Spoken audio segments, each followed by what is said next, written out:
Good morning. I hope you're all doing really well today. I wanted to make this video to kind of try something a little bit different, and I'm going to feature discussing my music rather than just playing it for you. So I'm going to discuss the opening movement of my third keyboard suite. This would be the French Overture in G minor. And I'm really making this video to discuss the possibilities of playing everything and maybe how you might ornament certain sections. So I'm going to play the first few bars just as an example.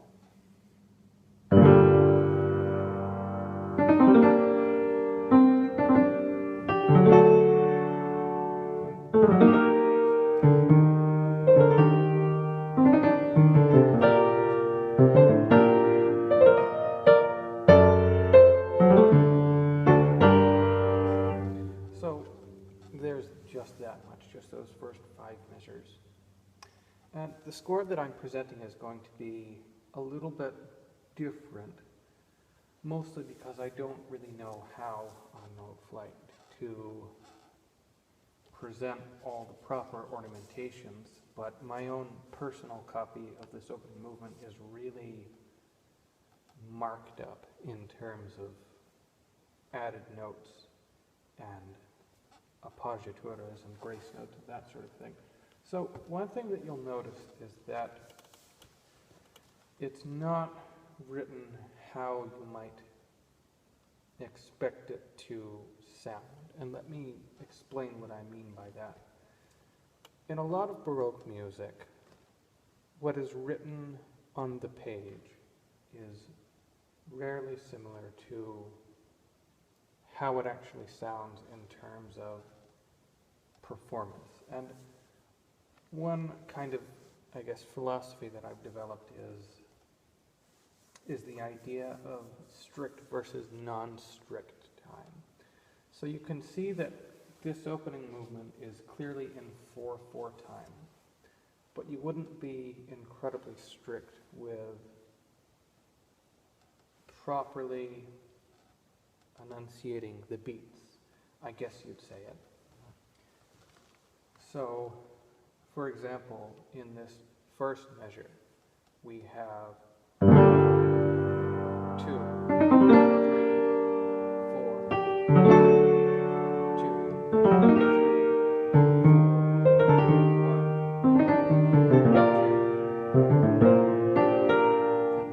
Of course, I was a bit off there because I can't do 2 things at once.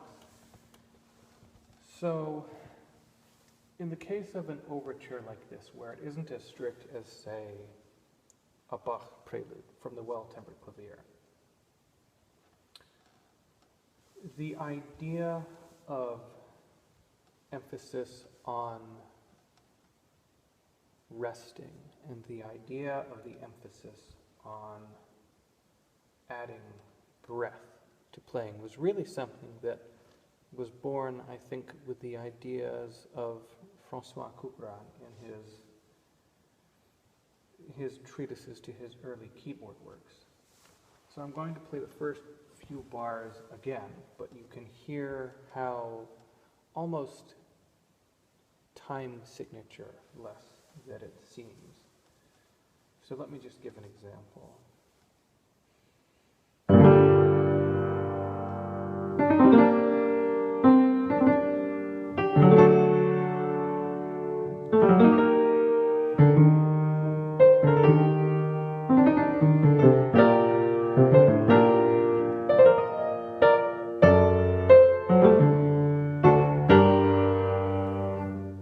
So you hear that, how there's this almost lightness to the 30-second notes, which aren't always played exactly in tempo as they should be. And I've studied a bit of music by Frescobaldi, and in a lot of his writings, where you have music often in one time signature, but there are multiple different kinds of note values, say 16th versus 32nd, in much of his music you would pause before the long runs of 30-second notes. And I kind of try to uphold that same ideology even with this piece, even though I didn't know that I was doing it at the time. At the time, you'll notice that I wrote this all the way back in 2014 when I was actually studying the French Overture by J.S. Bach. And I drew a lot of ideas from him, but most of those ideas were because I wanted to master the opening rhythms that he gives in his overture. And I wanted to see if I could imitate those rhythms, but say the same thing, but just a little bit differently. So let me play the first page up until the modulation to C minor at measure 9.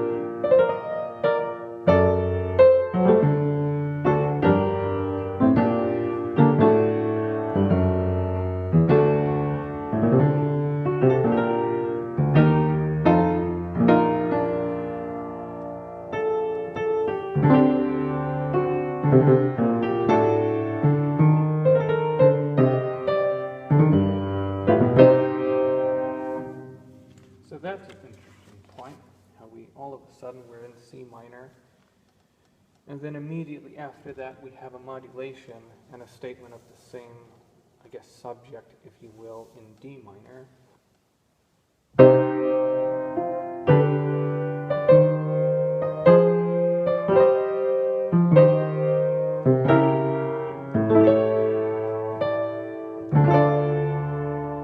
And again, with that modulation to D minor, you can take your time with leading up to that D minor chord. So let me try that just again.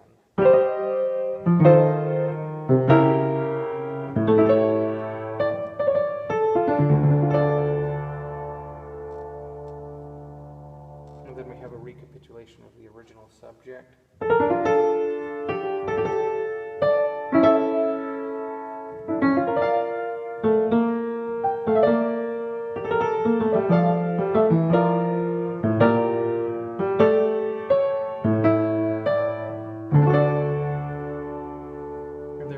Chord, and that leads us right back to measure 1. One thing that I want to talk about is in the second measure. We start off with this 5 chord, immediately move to a 6 chord. Now this run of notes, the B flat, C, B flat, A. Even though they're written exactly like that, you can play them a little bit differently. So let's start with the E flat chord. Hold on. Let's try that again. Slower. That's better. So you can interpret that in 2 different ways. One is to have the C, B flat, A played in a triplet fashion right against the D and the bass. So let's try that slowly.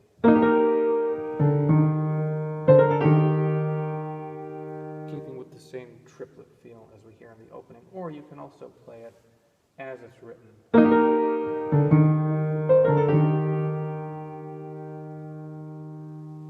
And then keeping with the same speed as everything else.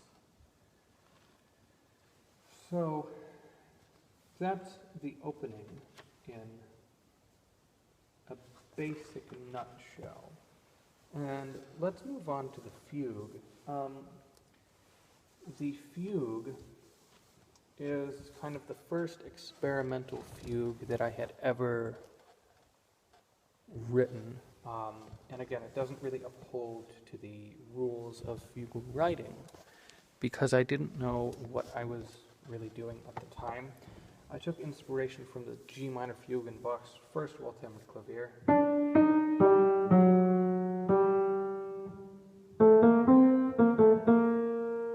Except this one is faster.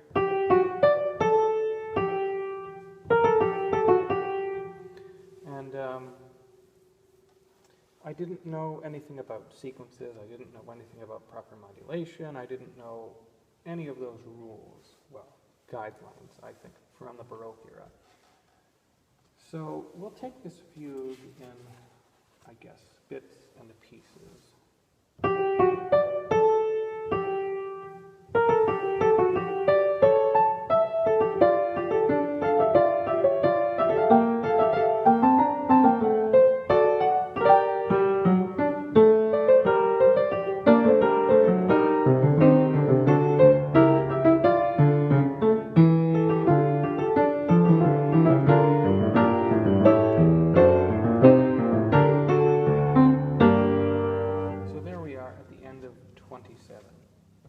And after this, I guess you'd call it an episode, but I'm not really 100% certain. We actually have a false entrance into B flat, so let's go from there. Hold on.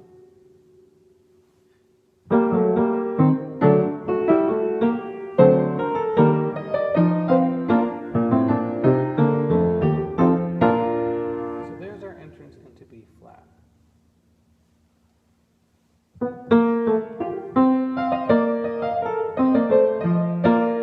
And then I guess this is a little sequential bit.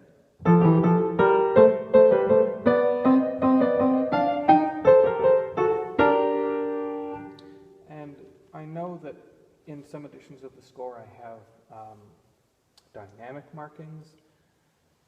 You can more or less ignore those depending on what instrument you're at. I think this overture would fit very well on the harpsichord. I would love to have an opportunity to present this piece on a harpsichord. And so after that B flat entrance, we have that sequence back to G minor, and then we have another modulation all the way back to D minor. And after here, we have a kind of well, I guess you'd call it a modulation to F.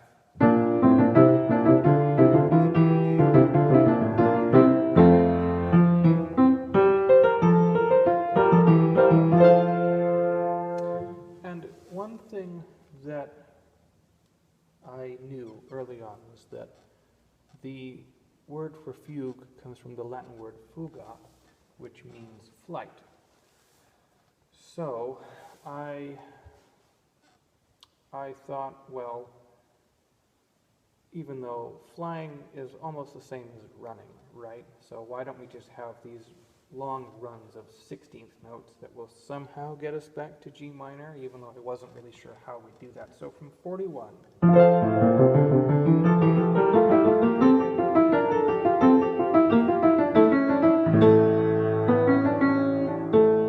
So there's a pedal point, which I didn't know what it meant. I just liked it because it sounded good. So 42. And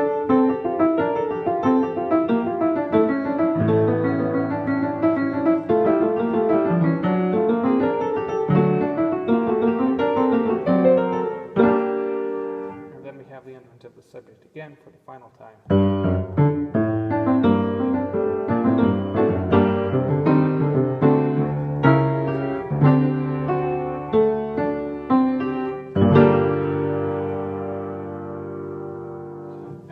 Should write a double bar there because it's the ending of the second section in a 3-section movement, and we have almost something that echoes the very beginning again. And as with the beginning, you can have more breath amid all these 30-second notes. So let me just take it from 48.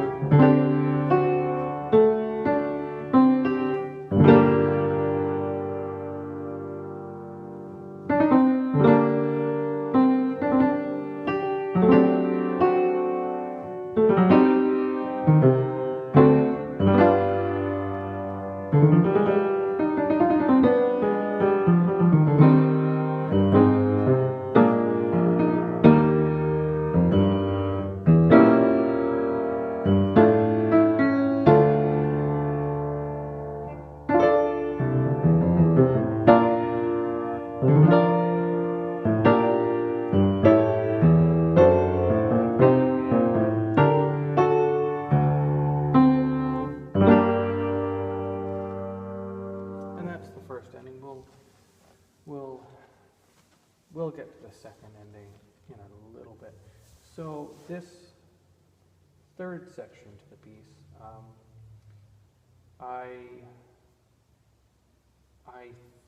I don't really remember what my thought process was when writing it. But the more that I look at it, the more interesting that the harmonic progression is. So we start off with a 1 chord to a 1-5. Well, not a 1-5. I think it's a 1-6 maybe. The 5th is in the bass, and then we have a 5-7.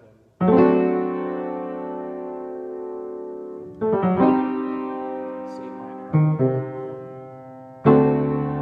1 becomes a 1-7.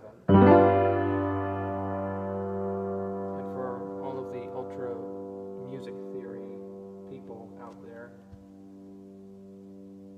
G minor now becomes a G major 7,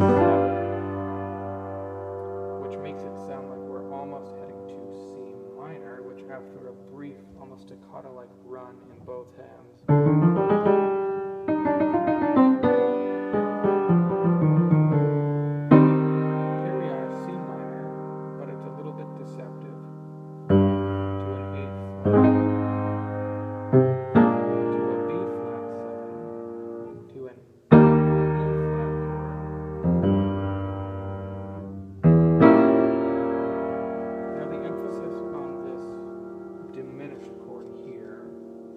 to be important, and then we have D minor.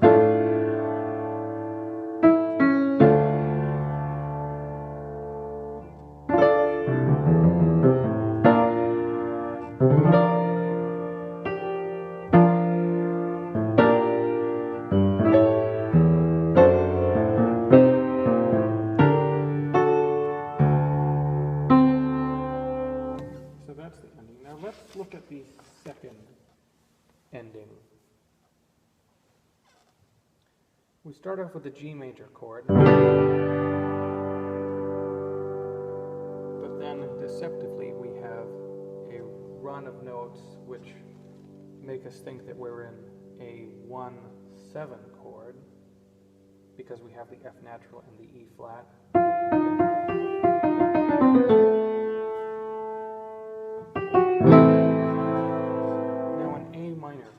I don't know why I put it there, but again, I was just writing by what I liked at the time being, so. Now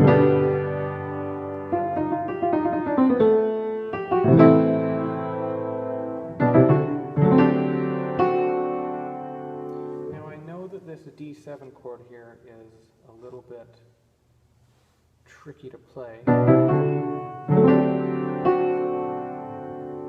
So that's why, in the manner of Frescobaldi, you would roll the entire chord once or twice.